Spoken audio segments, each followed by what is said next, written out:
Alright, so we're back in Solace Outskirts and Shroud of the Avatar. My name is Keith Quinn. I'm Sanyo on the forums and in the game here. And you know me as the lead quest and level designer in Shroud of the Avatar. I do a lot of things. I set up player-owned towns and puzzles and such. Uh, this is Solace Outskirts. I'm going to pick up where I left off in one of the regular Shroud of the Avatar streams. Which, by the way, Shroud of the Avatar is a free-to-play, massively multiplayer game. It has some other modes like single-player and offline mode. You can play it on Windows, Mac, and PC. And you can find it at shroudoftheavatar.com. And this weekend, we had the Shroud of the Avatar International Convention go on, which was a player-run fan gathering. And thanks, Party One. So it's a fan gathering. I was at a couple of panels, talked about world building and quests and player-owned towns and things like that. One of the panels, we focused a lot on Ulfheim, which I recently reimagined, and players seem to like it a lot. There's still some players who like the old one, and I'm not going to say you shouldn't. You like what you like. We had some important goals, though, for Ulfheim to make sure that high-end players could be served in a place that was repeatable and interesting, and that they felt they had an effect on the outcome of the scene, and I feel we did that. But we also didn't want to get rid of the old feeling of that a solo player could run through like the woodland areas and have a reasonable time there. You know, a challenge, but they could do it on their own if they wanted to. So I think we hit the mark. There's been only a few small rough spots, I think. Player feedback has inspired me to make some changes, to clear out some areas a little bit, make sure the wyverns and reapers maybe don't spread out so much. That'll be in the next update. And but today we're not going to talk about. Oh, by the way, some of the or maybe all the panels at the Soda International Convention were recorded by NBN News, and it'll be on their YouTube channel. One video is already up there. I think the keynote by Star Long and Chris Spears. So you can go check that out, and there'll be other ones on there over time. So anyway, right now we're in Solace Outskirts. I started as a level designer on Shroud of the Avatar, and there was a certain point I became a quest guy as well. And I had done quests in several other games. What I wanted to do here was, well, first, I had to learn how to do quests, so this was a little bit of a learning experience. I came up with the scene concept, the name, the layout, what villains and experiences are in each quadrant, and then I worked with Travis, goes by Liz Rostov, to flesh out the scene. There's been some little changes over time, but for the most part, the scene is pretty much the same. We have the bivouac right here. I gave the bivouac special names. They're just calling it outpost or camp because I wanted players to have a special name to refer to this place. That wasn't like, we're not in a town, so I can't give it a town name. So I just wanted to give it something a little special. Kind of like how we have 3 outskirts scenes that you go to when you finish your tutorial. 3 possible outskirts. I came up with the concept of calling them the outskirts, so that way we can refer to them as a set. So we talk about Shardfalls as a set. We talk about some of the runes, like I can't think of the names right now. Libris. And there's some other places we refer to with set names, and I thought Outskirts would have been good, and it's worked out well for this. So we have a couple NPCs that we have quests. I've done a couple already here. We can see on the left my quick task list.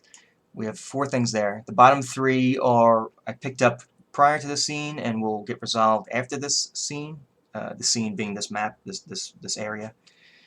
And we're going to go do the Alchemist quest. The scene basically is it's kind of a U-shaped situation, but in my mind it's basically linear, and we just sort of took that line and we just sort of bent it sideways with a river down the middle. And we start here in the bivouac, and we go down that way to those far trees, the swamps there, and that's bandits, and they're the lowest challenge enemies. And then if we cross the river, we can see the little valley right here where the river runs through. If we cross the river, then we go to like another sort of bandit area with a road that leads to a farm. And that sort of becomes like the sort of transitional area where it goes from like the lowest threat enemies, which are good for new players, to the sort of getting to like the slightly higher threat that will be there at the end.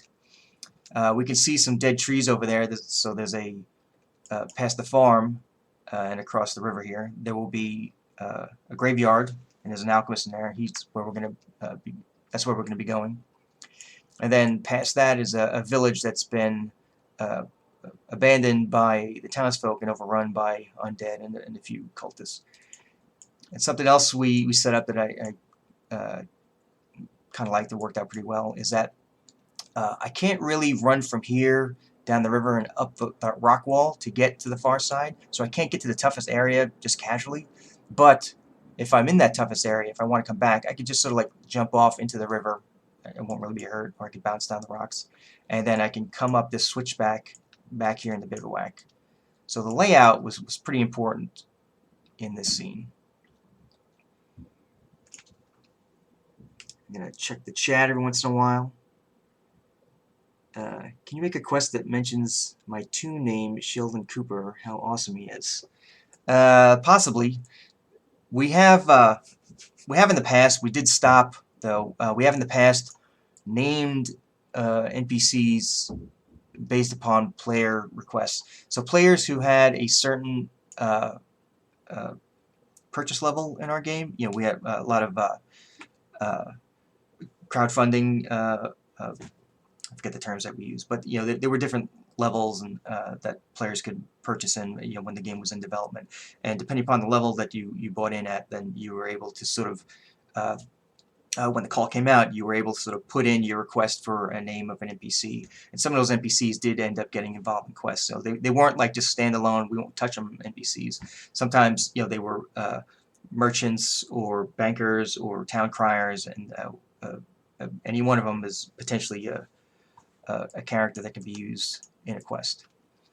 So the bivouac, before I leave the bivouac, I'll mention it's got some basic amenities. It's got some crafting stations. It's got a merchant. It's got a couple of trainers, and of course quest characters. The main character, I kind of wish I had set some things up a little bit differently, but Captain Kinsey became sort of the hub of everything. It sort of became backwards. Like I put in several quests, and then made sure that Kinsey referred you to those quests. Behind the scenes, what I kind of should have did was I should have had her have like a main storyline quest that you check in with her. Maybe it's like a 4 or 5 stage thing, and then as you proceed with that, then you unlock the little side quest. It's a subtle difference, but it would have been easier with the logic behind the scenes, the quest logic, the flags and such. But I think she still works out pretty well. So I'm going to cross this river right here. That lake, by the way, originally we had a fishing quest over there, and that guard, who's a little hard to see, she was the one who gave the fishing quest. But at the time, fishing was harder than it is now, so we had decided to pull it because it was too complicated. I wanted to put it in because fishing was complicated, and I wanted to teach you about fishing, but I understood that fishing was not one of the first things you do in the game kind of situation. Fishing is a lot more intuitive now. It's a lot easier, so it's pretty helpful. Plus, there's a helpful guide to fishing that we have that players can refer to. One of those books is by the trainer in the town. So there's some zombies here. The premise of the whole love storyline, and of course we're at the start of the love storyline here in Solace Bridge, Outskirts.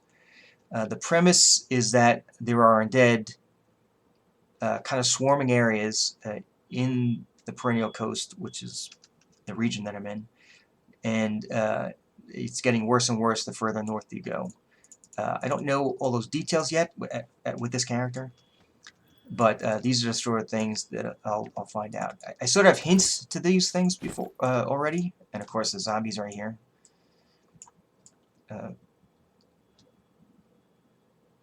but I guess in hindsight, maybe I could have done a little bit more like that. If Kinsey's quest was structured a little bit differently, it may have focused not so much on relationships, but partly on relationships and partly on, oh my god, there's undead all over the place. Bedouin says, good to see me streaming. Well, thanks. I like streaming. I always got to be careful about it because sometimes Chris is streaming and I don't want to sort of overlap or whatever, so it's working out well. So I don't remember if I did Rosalind's quest. I think I may have done it already. Yeah, okay. So she sees she's just hiding. I guess I'll pick up some resources along the way.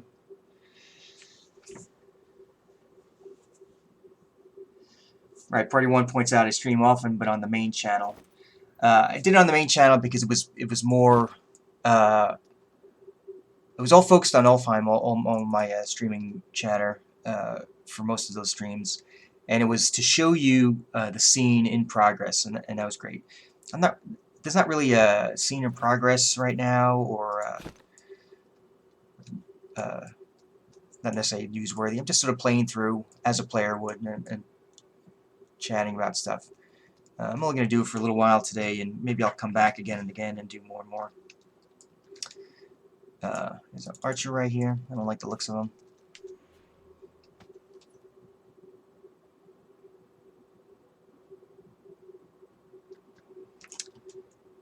Bedouin says, missed the first part of what you were saying, so maybe I misunderstood. But if there were undead all around, wouldn't you be preoccupied with the people you have relationships with? I guess I meant I would have had sort of two focuses. One, which is kind of what the focus is right now. One would be people were had to leave their homes, and now they're scattered. People are in trouble. Help the people. And then the other focus would have been, there's undead all around. We need to beat them back. Find the cause of the undead. So overlapping problems, but two clear kind of paths, I think. So where Kinsey could have had, let's focus on the undead, and then as you went along, the little branching off quest would have been like, you know, my wife's in trouble. I can't find my partner. I need to find the keepsake. You know, little things that sort of the repercussions of the undead problem. I mean, not that this is wrong, but in hindsight, you know, 2 years later, these are the things that I think of.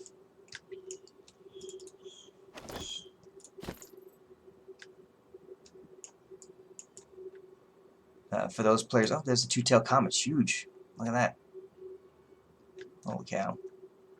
For those players who don't know, we have a nice little astrology system up in the sky. There's some of these stars that are actually constellations that are important for some activities in the world. And this two-tailed comet is a temporary thing that comes around. Oh, shooting star. Two-tailed comet comes around once a year, and it signals extra threat in the area. So not in this area, but in some areas there are ether creatures. There's ether lich, ether scorpion, ether dragon. The stars linked to crafting. No, that'd be pretty interesting though. Jesper says, Alfheim is great, you should touch up Tartarus. I like to leave Chris's stuff for Chris. You know, he gets a lot of enjoyment out of doing it. There's sometimes when he's asked me to come in, and I'm happy to come in and you know, do some stuff. I think he's already asked Travis to do some work on it. Travis's stuff is beautiful. But for the most part, you know, if it's Chris's baby, I don't want to just run in and say, like, we have to do some stuff my way. I want Chris to, you know, not feel that someone's going to come in and trample all over stuff, unless he wants us to. And that's fine then. I have given him feedback on some things. You know, but you know, it'll go in whatever direction he wants. He's mentioned that he wants to keep coming back and like adding areas and adjusting areas over time. So I think it'll look better and better over time. It's pretty early, and he's a busy guy, so you know, I think it's pretty great for the time he's able to spend on it. Bedouin S. I like all the relationship stuff as an introduction to the path of love, and the distinction between the relationshipy feel of the perennial coast versus the other outskirts, but maybe it doesn't work as well while it's the only starter area. That's probably true, yeah. Currently, the only starter area that new players will get sent to is Solace Outskirts. That's what he's talking about. There are 2 other starter areas that you used to get sent to, depending upon some choices in the initial tutorial scene, but those choices aren't there anymore. We decided to make some changes and just put our best foot forward. There were some flaws in certain quests in certain areas, and we wanted to really focus on having a top-notch early experience. And so Solace Bridge itself was like completely reworked. There are plans to do some reworking to Blood River, the Blood River Massacre and the Battle of High Vale. Those are on the list a little further on down the line, and when and if those get reworked, probably we can come back and sort of reconsider players going to those scenes. Is there any chance, Famine's asked, is there any chance we can upgrade some of the many lower tier maps to more mid to high range, like tier 6 or 7? Side note, there are no tier 7 or 9 maps. There are no 7 to 9 maps because when we started doing the higher tiers, we decided to focus on even number tiers. So it's 6, 8, I guess potentially 10, 12, you know, whatever future stuff might happen. And a 6 plus is 7-ish in our eyes. So we didn't do all those different ones because we knew that we needed a granular tier system low on for the low levels, 1, 2, 3, 4, 5. That's fine, because if you fought a tier 5 guy, you didn't really want to have to worry about multiple guys. Maybe he's got a partner, but that's probably it. But then at the higher tiers, to get the tier 7 experience, we just need to sort of double up the tier 6 guys, or maybe have like a wave battle situation in the corner. So that was our thinking with that. Alright, whoops. Hit the wrong key. I'm pretty sure I did the farmer stuff, but we'll check. I think it would have been, it would have still had a quest. So this is Fillmore. Here's a subtle little thing I did. I like to give all the NPCs names that start with a different letter. Potentially male and female. They could be one male, one female that start with the same letter, but I try to split it up. So Kinsey's a K. There's no other guard with K. Fillmore is an F. There's no other male on the scene with an F. And also Fillmore and Farmer, there's a connection there. I wanted to have these subtle hints and helpers to for players. So let's see if he needs help. I might have helped him with. Oops. Nah, he doesn't need more help. All right. So I also like to do hints from the NPCs. So if you're in the middle of a quest and you go back to the NPC who gave you the quest, he'll give you a hint like, "Oh, did you get me that thing yet, or shouldn't you be somewhere else?" And then, since I finished Fillmore's quests, he basically is trying to guide me back to the bivouac where I might be able to pick up additional ones. Oh, there's another constellation right there. Or not constellation, celestial body. There's 2 of them right there. Oh man, there's a lot going on in the sky tonight.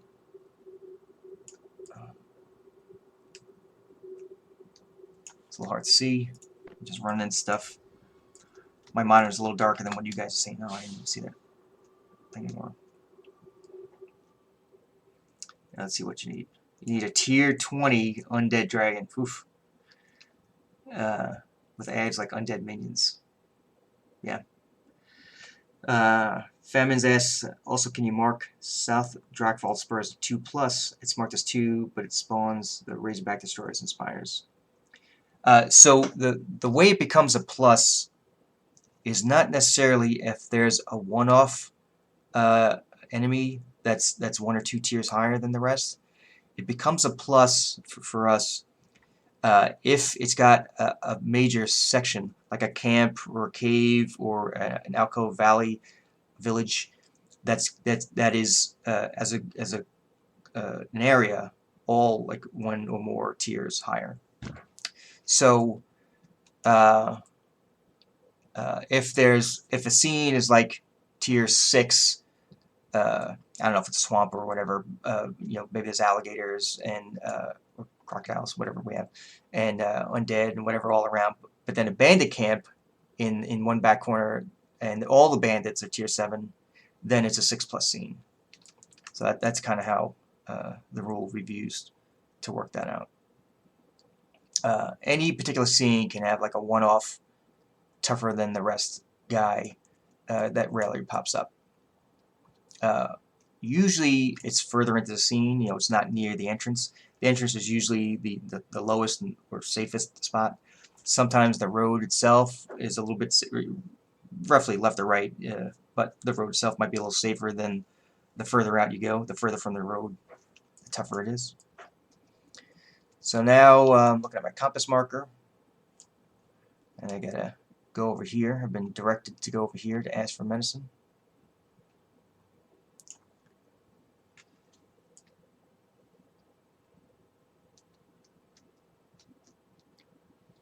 So here's the alchemist. He's got a lot of garbage in here. Alchemy station now. Hey, buddy. Let's click on help. So he's giving me a quest. I actually should talk about the medicine. So now he's since I offered to help him, he gave me the medicine already, and I can bring it back. But I will get the zombie gland that he asked for. Oh. I like our day-night cycle. The lighting is pretty good. The sky is always beautiful, of course. The day-night cycle lasts an hour, and nighttime is roughly 20 minutes. It might be a little less than 20 minutes of that hour.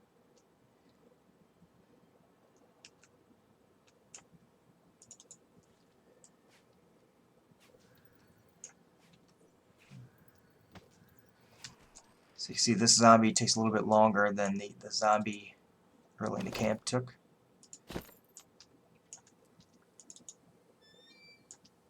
Poison is not good for me, so I turn a little bit. Nope.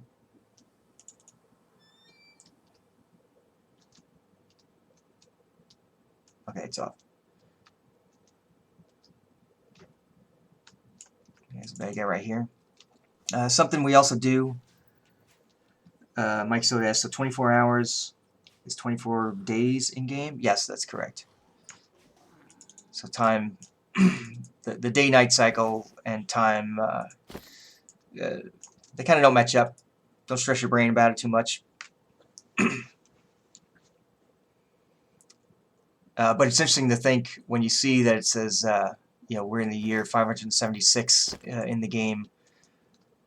That's really just like, I don't know what that is, 6 years, 7 years? Somebody can calculate that. So I got I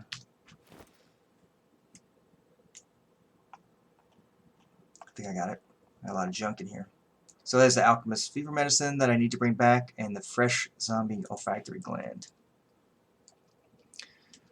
Come out of combat. Come check with my buddy. I don't know why he's staring at the wall there, but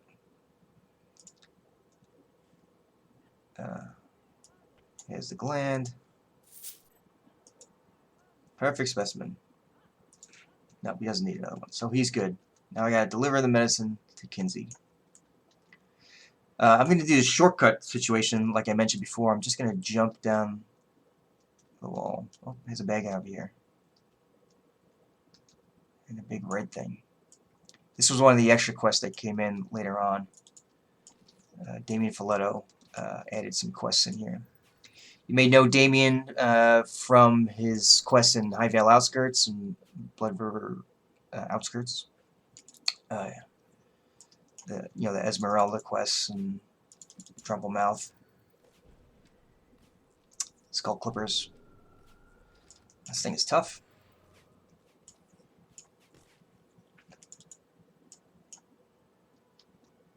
Can I loot it? There you go. Alright. So that's the village. It's got a lot of undead. My character doesn't know yet, but there is also some... Oof, I got hurt. There's also some cultists up there.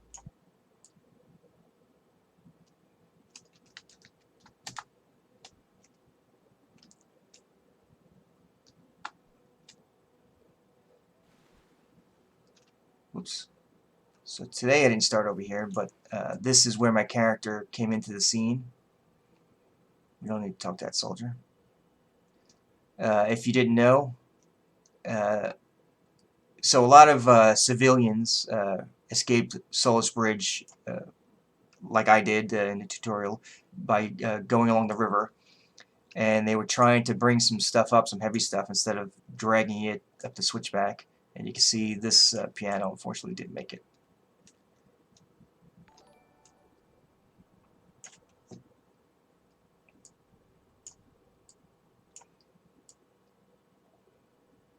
And so probably what I'm going to do is I'm going to turn in my quest, see if I can pick up another one, and then wrap things up at that point for today.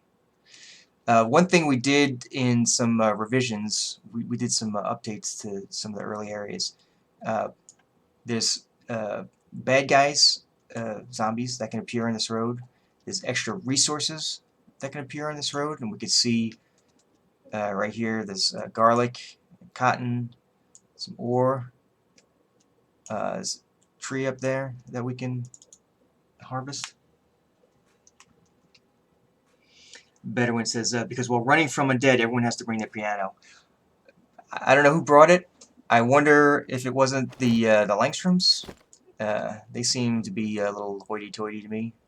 They might have brought it maybe when they were looking for their daughter, maybe to entice her to come back home.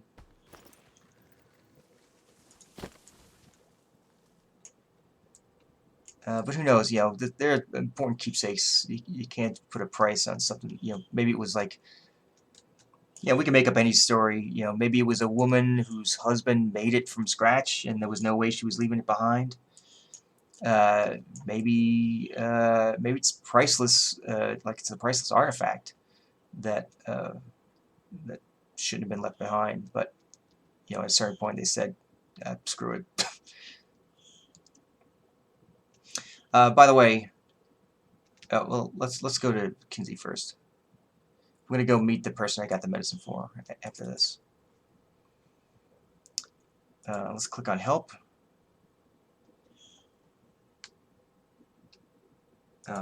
Actually, let's say medicine. Here's the medicine. There you go. I also have the search to the village for Kinsey's scout, so that's my next mission. We'll do that next time. But before we leave, I'm going to go check in on our sick friend. So Famine says, need a banker in the map. It's prime for new players, except they can't carry so much. They can't carry much, so end up vendor trashing all those wonderful resources. Yeah, we went back and forth a lot on whether we should have a banker in here, and part of the reason why we didn't have a banker was because you get some things potentially in the bank that you shouldn't have as an early character, and also don't forget your bank is shared across your characters as is your money. We wanted you to get into the habit of not storing your items, but cycling out the items that you don't want. hoarding is something that we all do. I'm terrible as a hoarder and looter. I'll just like pick up everything, and I don't want to get rid of anything.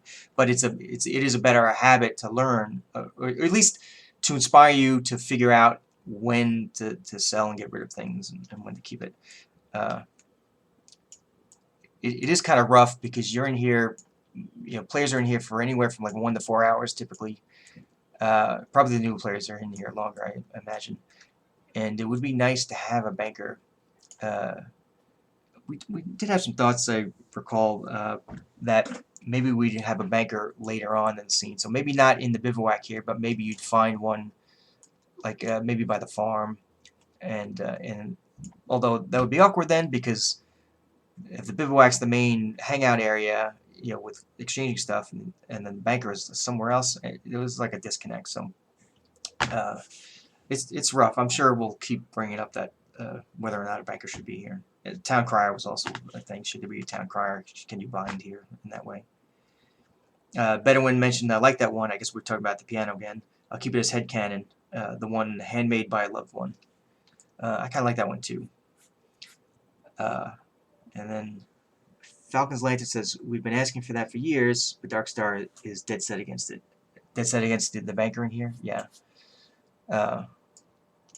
So it's not in the plans to happen, but it does come up once in a while. Anyway, here's our fellow who needed his medicine, unhealthy man. He knows I got the medicine. Word spreads. Let's ask him his name. Martin. What's up, buddy? What's your job? Oh, they used to make rugs. His wife's name was Winfrith. She escaped, so she moved on, but he wasn't able to catch up. Yeah, I guess they got split, and now he's sick. So, but he'll be able to catch up with her soon. One thing about Martin is when I first put him in, we have this vomiting emote that I attached to him, and he did it way too much, and the sound sort of was set up to carry, so you can like really hear it like really far, and it was just like every few seconds. So I took it off. It was terrible. It seemed sensible / amusing to me, but from a practical standpoint, once it was in the game, it was horrendous. So we got rid of it. So now he just sort of sleeps and crouches. So Bedouin says, you actually got him to talk? Usually he just goes right back to sleep before I can click on him. Yeah, he should be able to talk whenever. He might be a little bit different if you didn't get the medicine yet. I forget how he set it up. But that could be the key right there. Or maybe it's just sometimes he just goes... He's actually on a... I've made some changes to him a month and a half ago, maybe. I adjusted... He's on a little bit of a walking path that just stays in his tent. And I set up the camera. Because the camera used to sort of like go like... Well, I can't even do it. But the camera used to... be positioned pretty badly, but now the camera is always positioned this way, so you can kind of see him and you in the tent, and that tent never blocks the camera.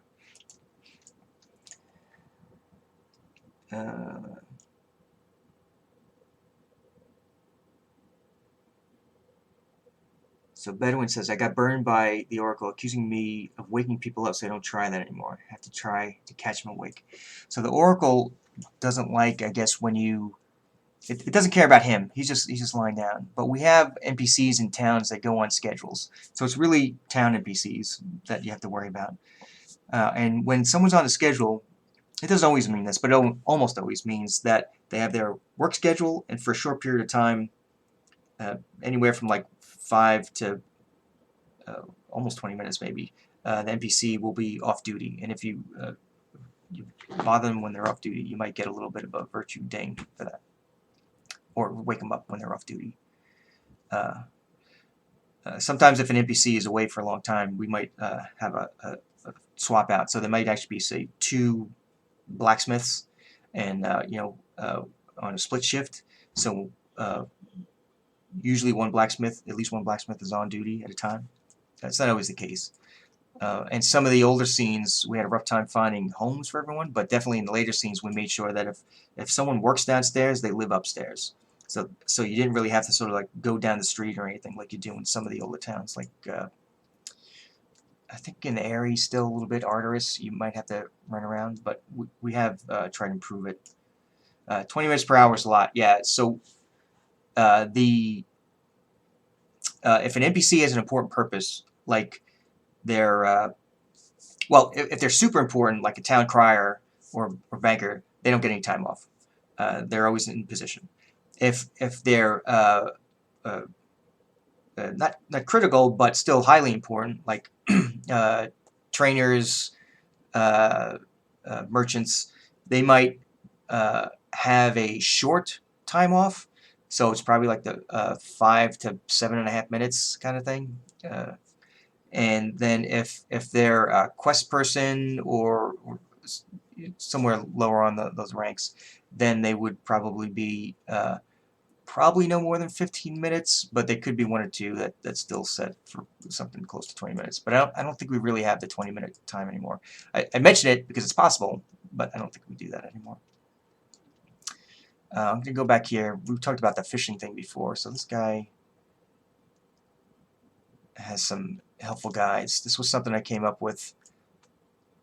Didn't he have the fishing book somewhere? Maybe not. I thought the fishing book was around here somewhere. Maybe it's somewhere else. The helpful guides I made up because NPCs can only tell you so much, and I don't necessarily want you to going out of the game to a website or wiki or any sort of walkthrough to have to find information that's mildly important. So what I started doing was this sort of semi-in-character helpful guide business that has I'm not afraid to go out of character, but in general we will go you know, I'll talk about utility hotbar where characters really shouldn't talk about that. It doesn't make sense with the fiction. So keep an eye out for like the striped book. They're only the helpful guides use a striped book. There is also a bookshelf in some areas, some libraries like the Central Brittany Library up in the castle. In the Yannaford, in the Reliquarium, there's a bookshelf there with helpful guides, and definitely the fishing one is on there too. Every once in a while, some of these need to be updated, so if you see some that are outdated, then you could always... Oh, wait, here's the fishing one. There you go. I knew it was in here somewhere. So there you go. That's it for today. We finished the quest, talked a little bit. Whenever I come back for next time, I'm no strict schedule for this, but you know, just whenever I want to noodle around, we'll come back and we'll do the search the village for Kinsey's scouts. By the way, if you didn't know, sometimes we have like little hints. Sometimes they're super blatant. Sometimes they're just sort of clarifying directions or characters you should contact. So, let me see, anything else? Jesper points out, if you only have 2 hours to play, 20 minutes is a long chunk of time waiting for NPCs. Yeah, that's why we reduced a lot of them. There's basically 8 chunks of time in the game, and they used to be all equal chunks. And 3 of the chunks were the nighttime chunks, and the other 5 were the daytime chunks. So initially, in the first pass, the 3... let me do something while I'm talking. Initially, when characters were off duty, they were off duty for the full 3 chunks, which was about 20 minutes. And that was too long, so we sort of created multiple types of schedules. The schedules for merchants would be like 1 chunk, and merchants and trainers, and then other ones could be like 2 or 3 chunks, depending upon what we were doing with them. Sometimes it might be 2 chunks they were off duty, 1 chunk they were, like in Arteris, 1 chunk they were doing Tai Chi. So they weren't at home, but they were like probably in front of their home or between their home and work and doing some activity. And then Hutch who was our art lead at the time, it never sat well with him that some of these times of day didn't match up with the lighting in the sky. So he made some changes with the reference of like dusk and dawn and stuff like that. So when that happened, some of those chunks became all the chunks were different lengths of time, and we tweaked them a bit so that chunks would be either 7.5 minutes or 15 minutes, roughly speaking. Sometimes a little give or take.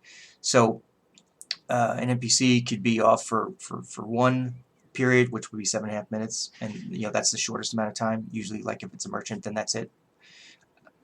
and in many of the houses, that meant he was just upstairs and not like down the street. So so that's the history of that.